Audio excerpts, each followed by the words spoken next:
er lidt tid siden, jeg faktisk har lavet en video, hvilket skyldes, at jeg har været uden kamera i sindssygt lang tid.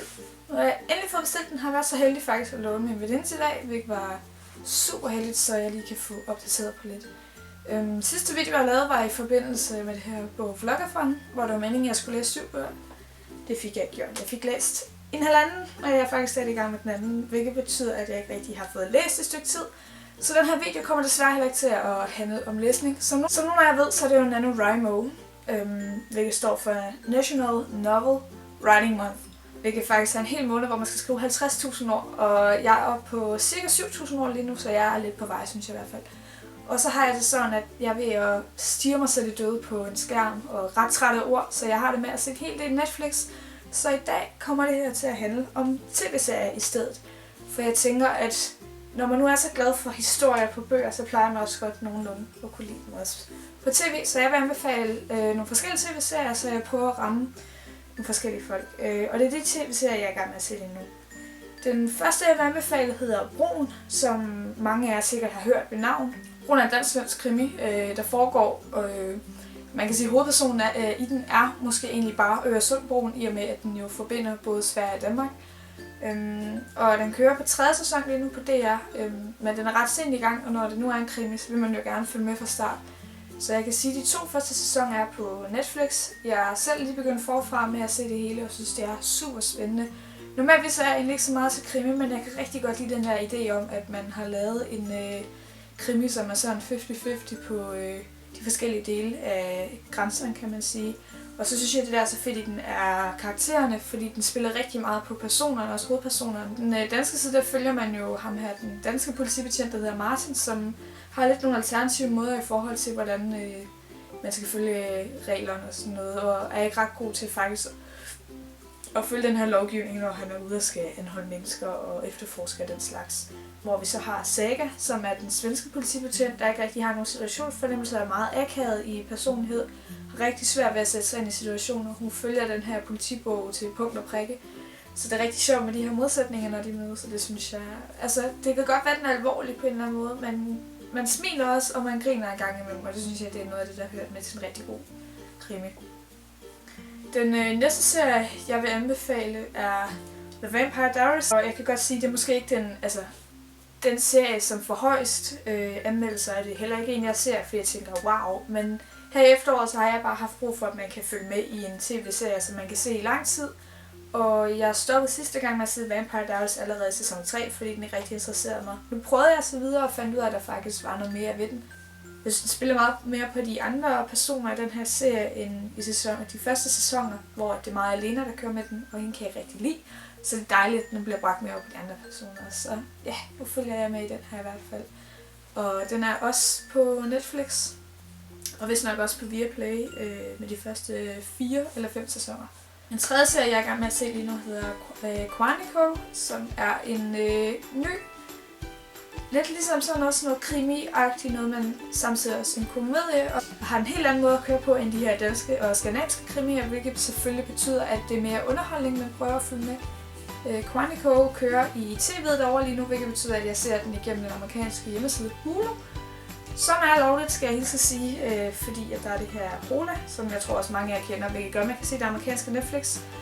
Og det er lovligt på grund af et eller andet med ophavsretten, så det er ikke fordi, jeg går og giver tips her om noget, man ikke må.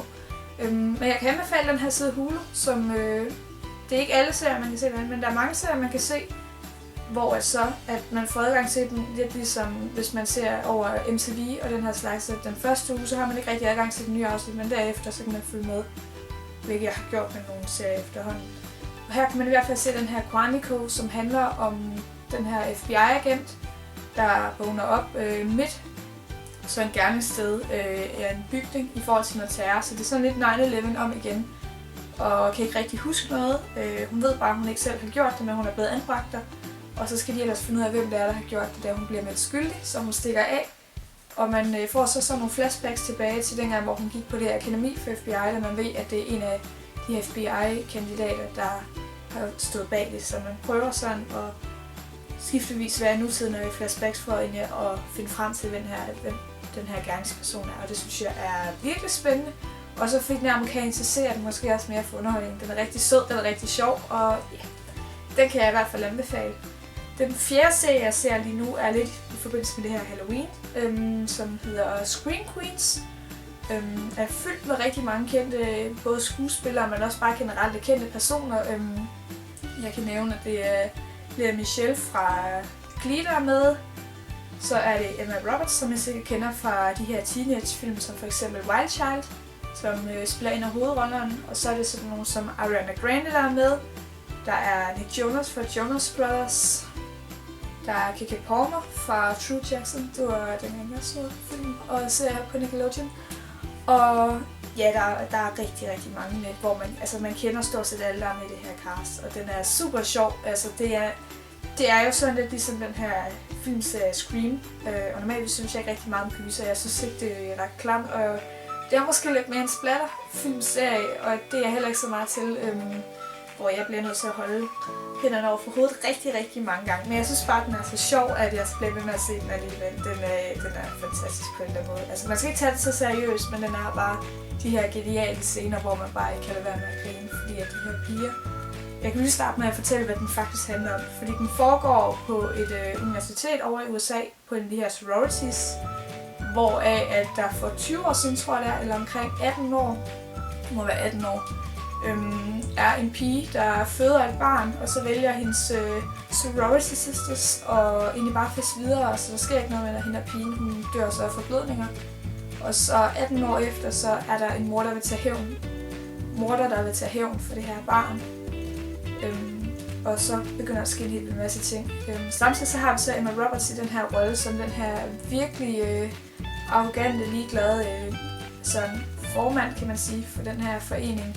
Og hun bliver derfor advaret med, at den bliver lukket ned, medmindre de optager alle mennesker, der egentlig har lyst til at være med i den her forening. Som betyder, at de får rigtig mange sjove og lidt mærkelige piger ind, som også er lidt kiksede i personlighed og sådan noget. Og ja, derfra så ser man så ham af morderen, der begynder at slå en masse mennesker ihjel på campus og sådan noget. Og det er bare skide sjovt. Så ja, heroppe til. Nu har det godt nok været Halloween, men jeg vil stadig anbefale den. Jeg synes, den er skide sjov. Og nok en af de ting, man ikke skal misse. Fordi der er så mange kendte med, så er det bare sådan, at man må se på et eller andet tidspunkt, synes jeg. Så det vil jeg i hvert fald også anbefale. Og jeg tror, det var de 4 serier, jeg har. I må meget gerne skrive her nedenunder, hvad der er, I ser for tiden.